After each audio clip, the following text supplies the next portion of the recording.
MindHeart AI is a liberatory technology company dedicated to advancing well-being and collective healing. We were joined by co-founders Dr. Sarah King and Kirsten Gray, alongside Chief Data Architect Katie Rouse. They showcase the world's first AI platform that fuses advanced technology with ancestral knowledge, neuroscience, and trauma-informed design, empowering communities to realize a beloved society rooted in peace, justice, and love. Utilizing the systems-based awareness map, the world's first interactive map of human awareness, they are building a scalable, equitable platform combined with experiences called MindHeart Activations, in-person events that support collective healing through combining culturally relevant forms of somatics, contemplative practices, land-based rituals and retreats, music, and art. Check out their work, links in the description box below. My name is Dr. Sarah King, and I'm the co-founder of MindHeart AI, and I'm here alongside of my co-founder, Kirsten Gray, and our Chief Data Architect, Katie Rouse. And we're here talking about our Mural of Loving Awareness, which is an experience where we're inviting people to share about really anything that they're experiencing when they come into the space, and we're providing a means of mapping people's emotional experience as an individual onto the collective emotional experience. This is all based off of my neuroscience research. So I developed something called the Systems-Based Awareness Map. It is an interactive map of human awareness. So this is the Systems-Based Awareness Map right here, which is really showing the relationship between everything that we can be aware of in our experience of having a self, feelings, thoughts, emotions, sensations, and how the brain is constantly producing a map of that information, right? That's our internal experience. The brain is also constantly producing a map of how we're experiencing the world, how we're relating to community and the environment and society and culture. And it's constantly knitting those together in order to create your experience of you and having a self.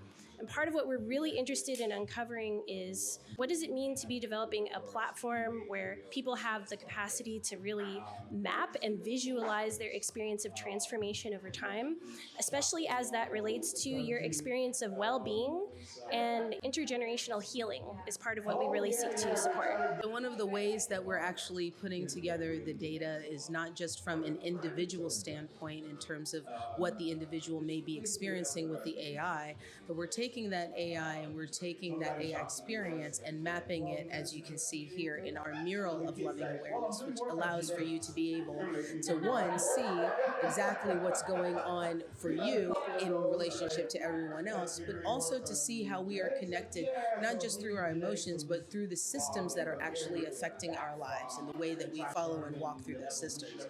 So one of the reasons why it's really exciting to be here for New York Open Data Week and to be here at the CUNY Pit Lab is because so much of what we do is actually based in community work. We are actually developing a lot of what we're doing right now and designing it with the partnership of communities, of different individuals, as well as the community services that service various people in the New York community and elsewhere.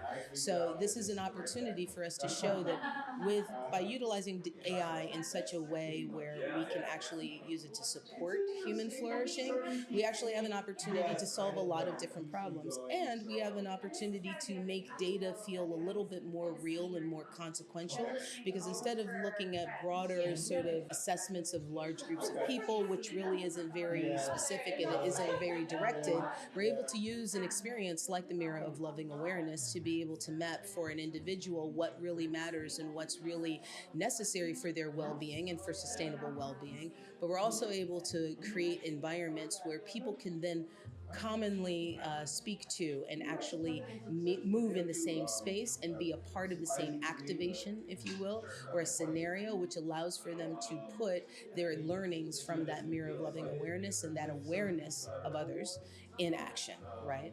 So we're really looking forward to anybody to be able to join our community of care, as we call it. And you can find us online at MindHeart, MindHeart.ai /ODW26. I'd say one of the biggest challenges has been something that Sarah has mentioned a lot, is that there's no one definition of well-being. At this stage, we're taking natural language, so someone talking, conversating with our technology. We're having to transform and map that conversation into a neuroscience and well-being framework. And that framework is not traditionally represented with just like words. It's usually an engagement. It's a It's an activation, it's an activity. You're getting to see someone, you're talking with them, you're hearing their tone, you're watching their body language. So there's so much more to this picture. As we evolve, we want to continue to change and evolve with what we're able to engage with the model with. But at this current stage, say like the natural language processing that goes to this mapping is being done in a non-judgmental way. A lot of the technology right now, sometimes when you have a conversation, there's a lot of extrapolation, or it'll say, oh, I know who you are, I know what you're trying to say, and we're trying to avoid that. We're more in the realm of, I believe I see this, or I believe I heard this.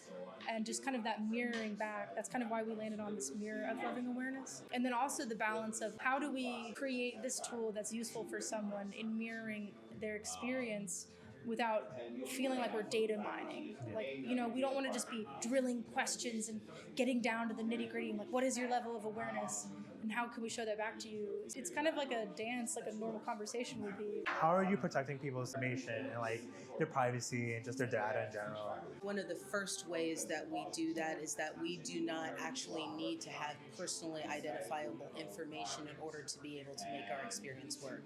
We're very sensitive to the idea that you seem to have to sign up for everything, utilizing every single piece of information that's available to you these days, and that actually is getting in the way of actually healing, because it's not really offering people a way to navigate perhaps very personal and very deep issues or deep concerns and ideas and topics without having judgment, as Katie was saying, right? And so one of the things that we really feel very strongly about is that we don't have to know where you live or the street corner or what your social security number is or what your phone is, or really even your first name necessarily for you to have well-being, because we believe that if you have a body, you deserve well-being, and that's what it is. So we're trying to be able to provide that to people by separating the information that could be used to identify somebody, something like location, and anonymizing that to the actual output of what we represent. So when you see our mural of loving awareness, even from today, these are contributions that you'll see from people who did not provide any kind of information other than the experience that they were having in that moment in order for them to get the response and to get the awareness and the care and the experience that they were really looking to get.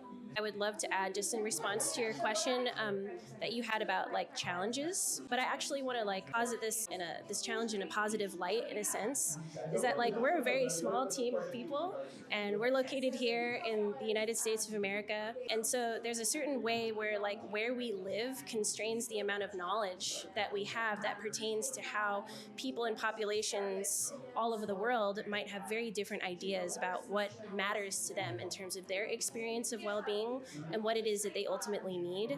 So the reason why I'm framing this as like a very positive challenge is because we're building in a very community participatory fashion, and we're very clear that we have no way of building this on our own, right? And so part of what's so wonderful about showing up at this space is having the capacity to speak directly to people in the real world and say, come, this is an invitation to like build this with us, right?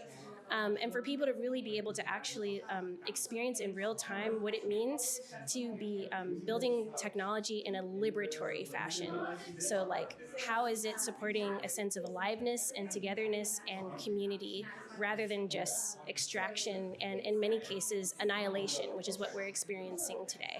Please be on the lookout on our website, because we'll also be announcing MindHeart Activations, which will be spaces where people can actually come together and hopefully have an experience of beloved community and collective healing in real life.